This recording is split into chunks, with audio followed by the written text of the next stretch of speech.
let's talk about something that you should not do. Okay, this one has got to be my favorite thing to take for sleep. Let's talk about our thoughts when we're trying to fall asleep. Now,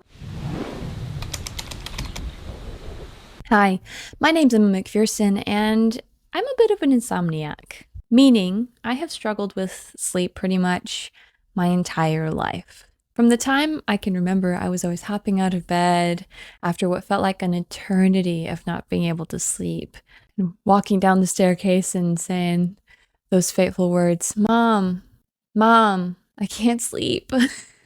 So in this video, we're going to talk about the hard-won knowledge that I have gained over a literal lifetime of what both does not and does help, at least me, sleep. And I hope it'll help you too.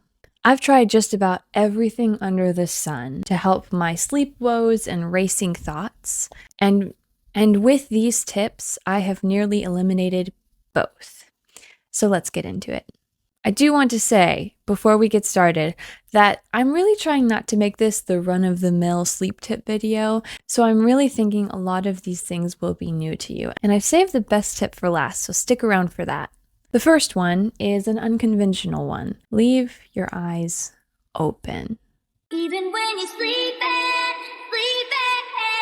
keep your eyes open. I heard this trick almost a year ago and only started putting it into practice recently. Something about how the lack of visual stimulation can just kind of help your mind to settle down as well as the body and signal that it's time for rest. 'Cause there's nothing to look at, there's nothing to do, we might as well just fall asleep. Does anyone else, like, their eyes feel weird when they're trying to fall asleep? Like, you hold your eyes shut and it just doesn't feel right. It's like restless eye syndrome or something. I do this when my eyes feel that way and it completely, totally works. How you do it is pretty simple. You just sit in a pitch dark room trying to sleep and you hold your eyes open. You blink when you need to blink. But I've found that with just a few minutes of just staring at nothing, my eyes will just get heavier and heavier and heavier. And I try to fight it, right? I think it's good to fight it. Uses a little bit more energy that way, makes your eyes even more tired when you're like, no, I gotta look at this blank, dark space. And I'll tell you what, like after a few minutes, I can't hold them open anymore. And within a few minutes after not being able to hold them open anymore, I am sound asleep every single time. It makes me so tired. So give that one a go next time you are having trouble falling asleep. It might just be the little thing that you need. This one's a little strange. So when I am having a hard time sleeping, I find it helpful to put like a little blanket over my head, not my whole head, just kind of like on top of my head. I don't know. I don't love hats or hoodies all the time. It just feels weird with my hair, but just laying like a tiny little blanket over top my head. I have this little fleece one, super cozy, super warm, but also breathable. It's surprisingly helpful for sleep. And if you're not wanting to just like put a little blanket over the top of your head, you can wear a hat or a hoodie, whatever works for you. I've done a little bit of searching on this one because I thought there's got to be something to this. If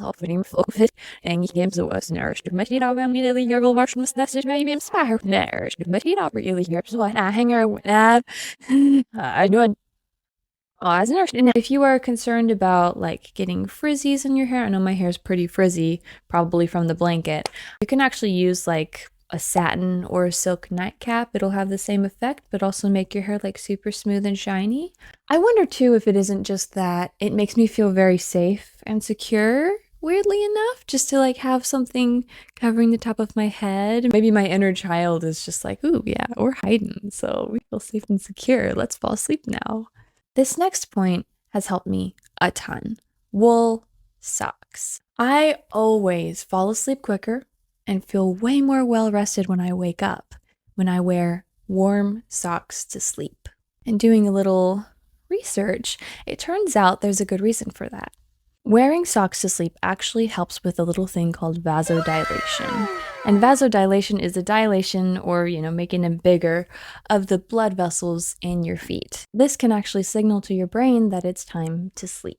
And on top of that, socks can help, again, regulate your temperature, just like the hat, which in turn, let's say maybe you kick your blankets off in the middle of the night. That can help to keep your temperature stable throughout the night and help to keep you sleeping soundly as opposed to waking up or almost waking up because you're feeling a little bit uncomfortable or too chilly.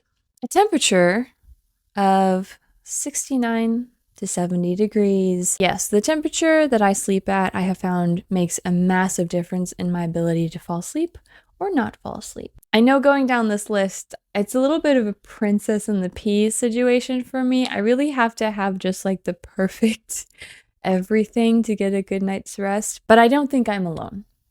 For me, the perfect temperature is 69 to 70 degrees. However, I do run cold, so when I was looking things up on the interwebs, the recommendation, generally speaking, is for the temperature to be anywhere from 65 to 68 degrees Fahrenheit, which is 18.3 to 20 degrees Celsius if you are not from the US. This temperature range is actually a sweet spot because it helps to align your body's natural rhythm with sleep, signaling to your brain that it is time to rest, because if we're sleeping outside, the temperature would drop before we go to sleep. And so that would signal to our bodies, okay, it's time to rest. However, most of us aren't sleeping outside. We're not getting that natural temperature drop. So what we need to do is simulate that by turning our air conditioner down a little bit when we rest. This next one might surprise some of you. No chocolate after 5:30 p.m. You probably knew that chocolate has a little bit of caffeine in it. What you might not have realized, though,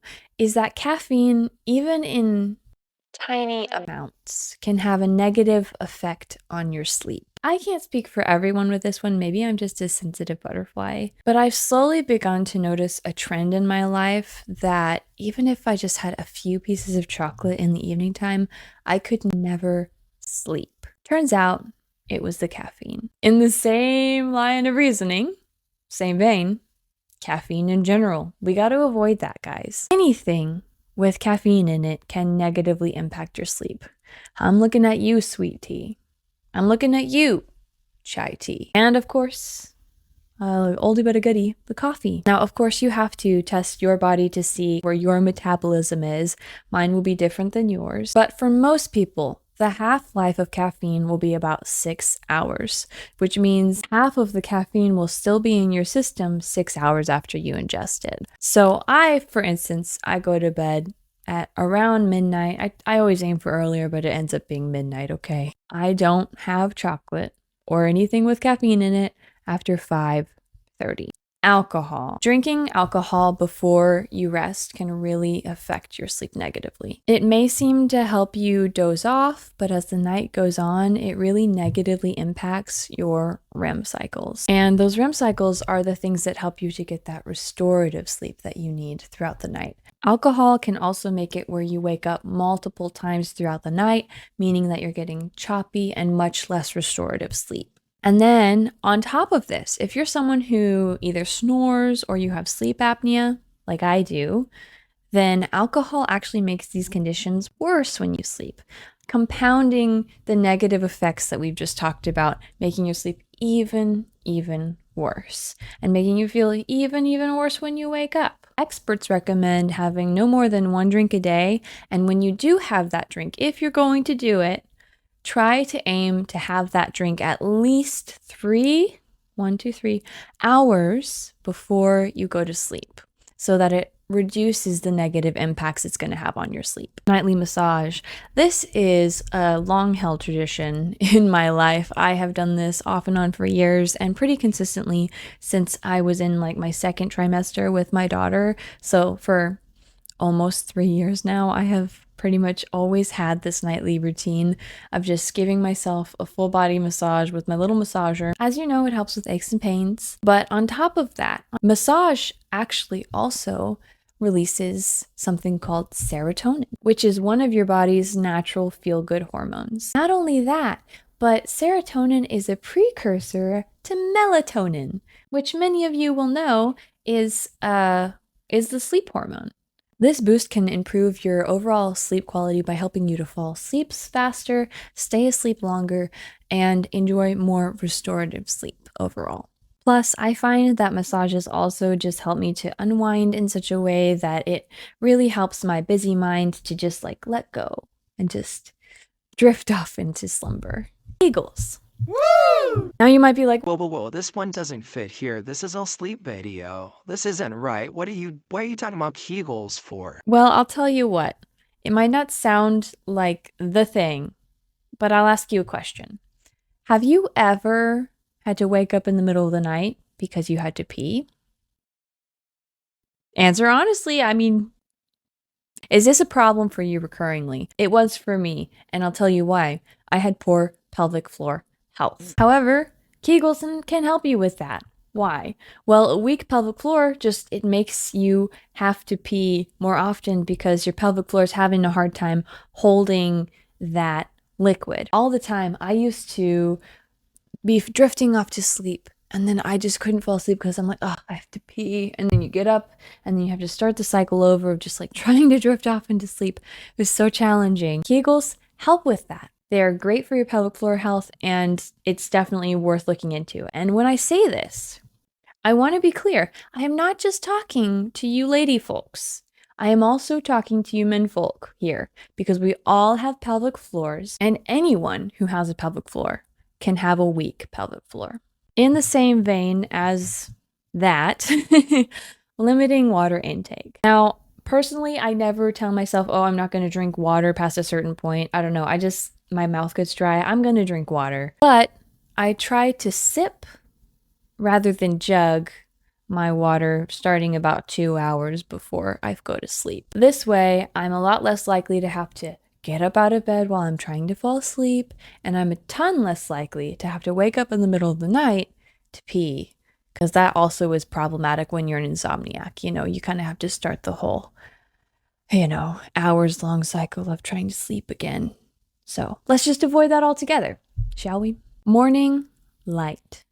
Not just morning light, bright morning light, and light throughout the day. Bright light signals to our circadian rhythm that it's time to be awake. This is important because it helps our body to know that it's morning time, which in turn, later in the day, will help our body to know when it is nighttime. And that in turn helps us to fall asleep without issue. So what this means for me is as soon as I wake up in the morning, I open all the blinds and all the curtains so that I am getting that wonderful bright morning light.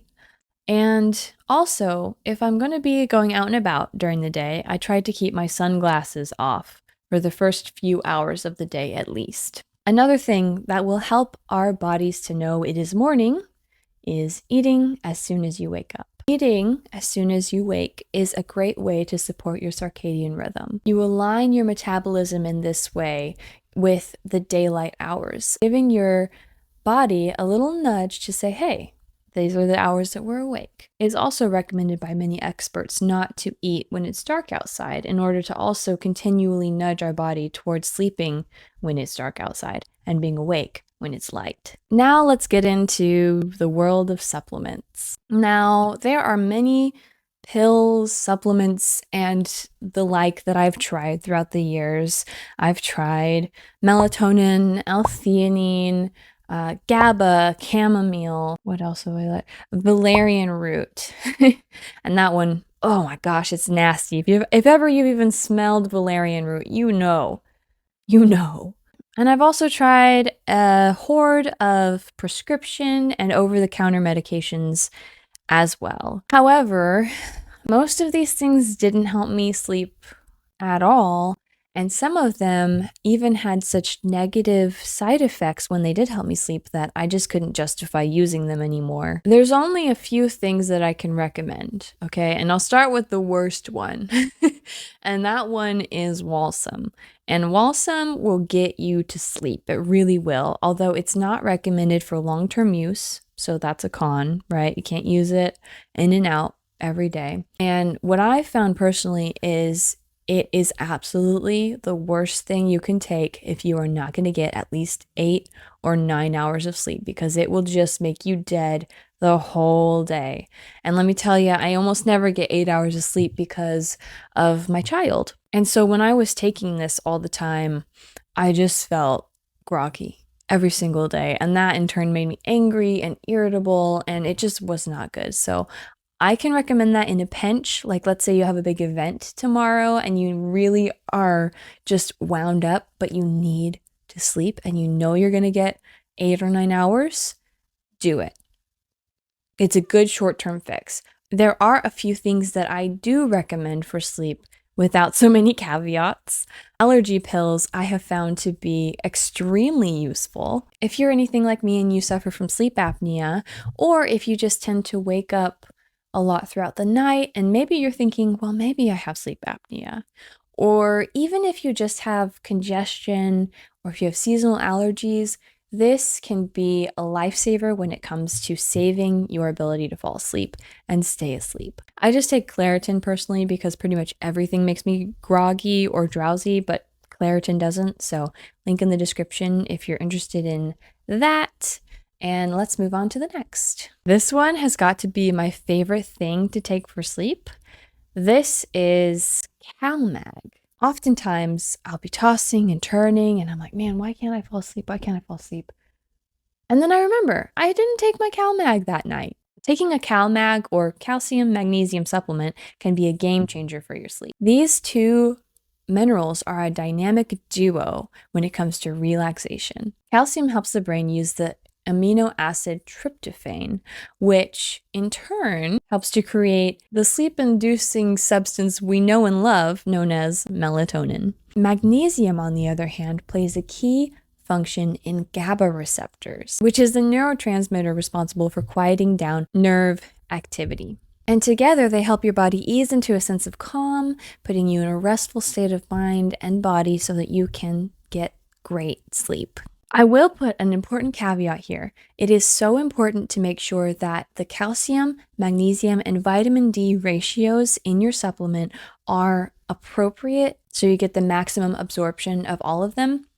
And I have linked in the description the one that I use. It's Bluebonnet. It's wonderful. Take it every night. I take it about an hour before bed. That is what helps me the most. If I take it 30 minutes before bed or right before bed, I don't really feel the effects for a little bit, so it's better for me about an hour before sleep.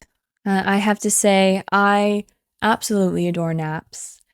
That being said, avoid them.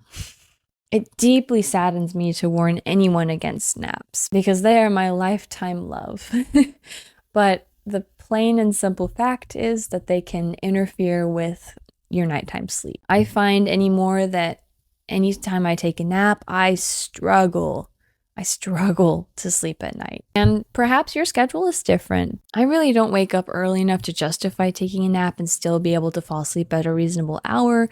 However, if you are someone who is an early bird and a night owl, a nap might just be the thing for you, but for me, they really kill my ability to fall asleep quickly and efficiently. Also to say, I still take naps.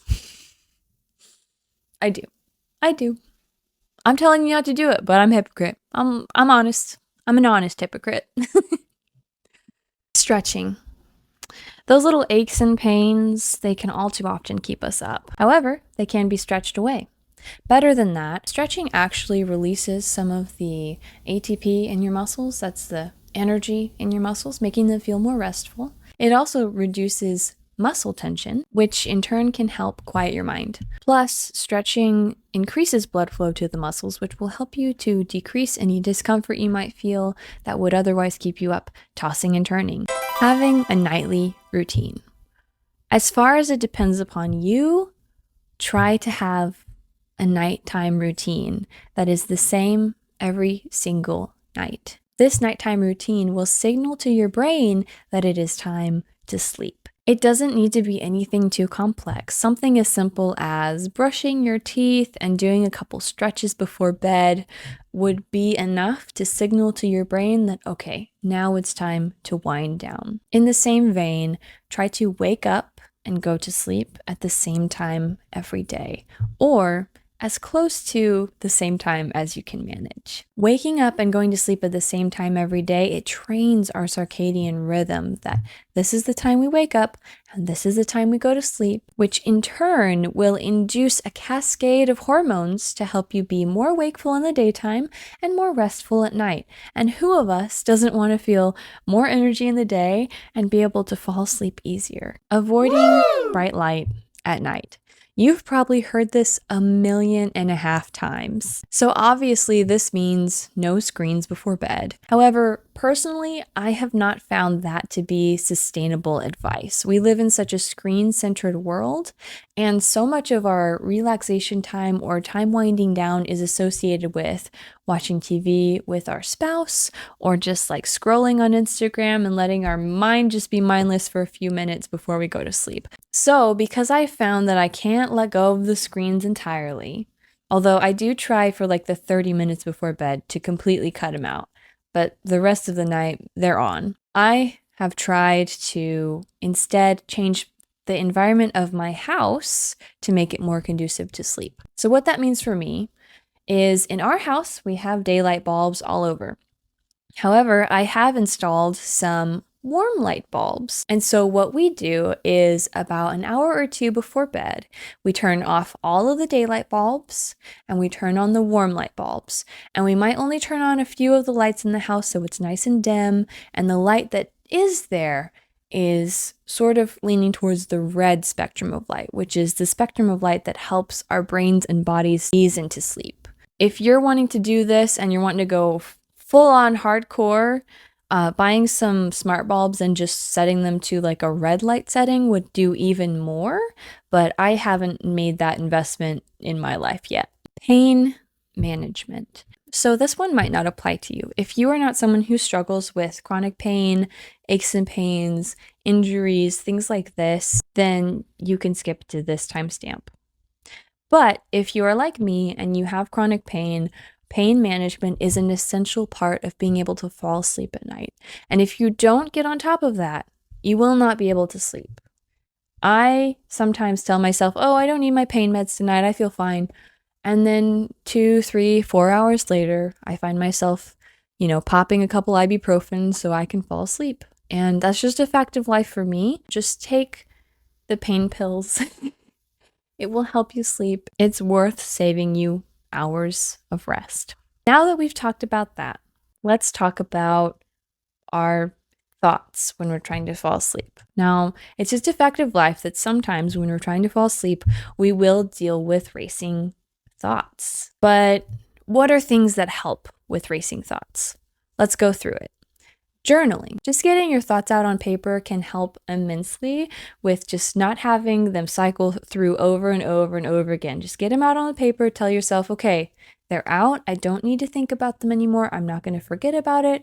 It's all good, and leave it. In the same vein, keeping a to-do list. So I do this every single day because I find that if I don't, my mind will just be racing. There's a little anxious part of me that says, Emma, you need to keep thinking about this because you're going to forget about it if you don't keep thinking about it. And you need to do that thing. So I write it down, and then I can tell my inner voice, I don't need to think about it. I'm not going to forget. It's written down on my to-do list tomorrow. So let's just go to sleep. Another tip for helping to calm an anxious or otherwise just racing mind is body relaxation, which means focusing on your body's sensations. This can help distract you from your thoughts. Another one is progressive muscle relaxation. So maybe you're just thinking about your body, and maybe the next step is, okay, let's relax our muscles. So you focus on muscle groups, usually starting from head, moving all the way down to your toes. Try to relax them. And if you find that you can't relax them, it helps to tense those muscles. And then once you let go, it'll be much easier to just let them relax. Deep breathing is also a great thing to help with a racing mind. It can help to regulate our nervous system and bring us into a calmer state. Another one that I find very important is focusing on your surroundings. Personally, I sometimes find it counterproductive to focus on my own body or relaxing my own body because I always seem to find something wrong, like, oh man, I didn't realize that my foot hurt earlier, but now I'm thinking about how my foot hurts, you know? And so instead of that, I like to focus on my surroundings around me. I will think about things that I'm hearing. I will think about the temperature of the room. I will think about anything and everything I feel outside of my body, and that often can help me to just drift off into sleep if I'm thinking about those things in a positive way. So, for instance, I wouldn't be thinking about the temperature and thinking, oh man, I hate how cold it is or whatever. If that's the case, I get up and fix it. But instead, I'll try to positively frame it and say, oh, it's just the perfect temperature. And oh, my blankets are so soft and I just feel so nice. And that will help me to rest. This one is usually my last ditch effort. When all else fails, I will go to my safe place. So for me, my safe place is San Diego in my second trimester. The windows were open and the sun was just peeking out, and it was cold. It was probably 50, 60 degrees, but I felt so warm because I was just cuddled up next to my husband. We're under the blanket cuddling each other, and he was just asleep holding me. And I was the happiest girl in the world in that moment. Just so warm and happy, but with like a cool breeze on my face. And the windows were open, so I could just hear the wind blowing and I could hear the waves crashing on the ocean. And oh my gosh, it was the best feeling. So think about places, things, maybe the happiest time of your life, the happiest, soothing time of your life, and try to go back there as a last ditch effort of trying to sleep. Sound machine. Okay, so sound machines are super great. I never used one in my entire life until I had my daughter. But let me tell you, it has been life-changing, especially because I live in a small house and my husband gets up before the rest of us. And so those sound machines, they help me and my daughter stay asleep while he gets ready in the morning, because sound carries through this house. The sound machine that I recommend, link in the description. It's absolutely wonderful. It has a lot of different sounds you can put it on, but my favorite is like the one right after the water one. It sounds like this.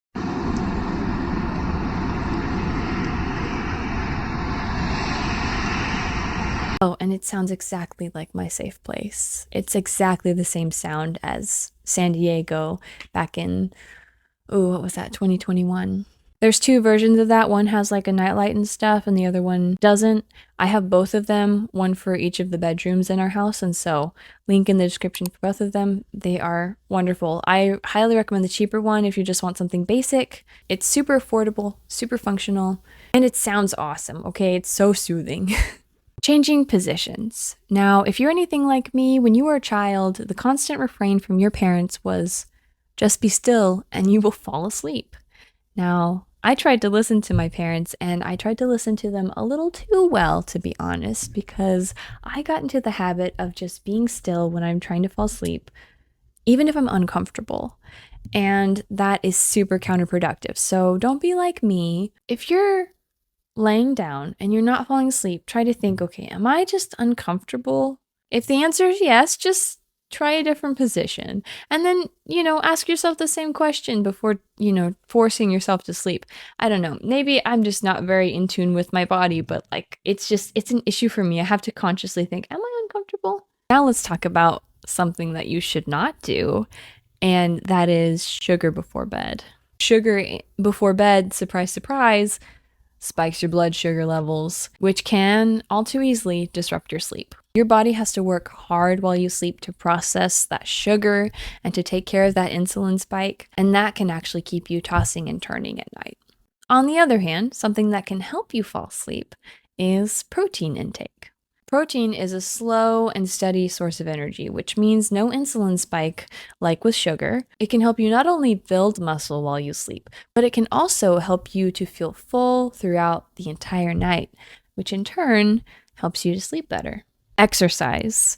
This one has been an absolute game changer for me. See, with all of the above tricks, I have been able to get my time that it takes me to fall asleep from about 4 hours down to like 1.5, which is a huge, huge improvement and beyond incredible. I'm not negating the fact that all of the previous things have brought me that far. However, taking an hour and a half to fall asleep is still not ideal. Just adding this one thing, exercising, has brought down my average time to fall asleep from an hour and a half to 45 minutes. It has cut it down that far. With all of these tips, I'm down from taking about 4 hours to fall asleep down to 45 minutes, which is just insane. It's insane. And I know what you might be thinking. Exercise. Who wants to do that? I know we all know it's needed. We all know it's important. And if the fact that it will help you sleep is not motivation enough, I totally understand. It is so difficult to get going. However, I will give you this tip. Just try to make it fun. You don't need to do drills. You don't need to do push-ups. You don't need to do anything that you don't like. There are plenty of highly enjoyable ways to move your body. A few ideas that might be helpful to you are things like playing tennis.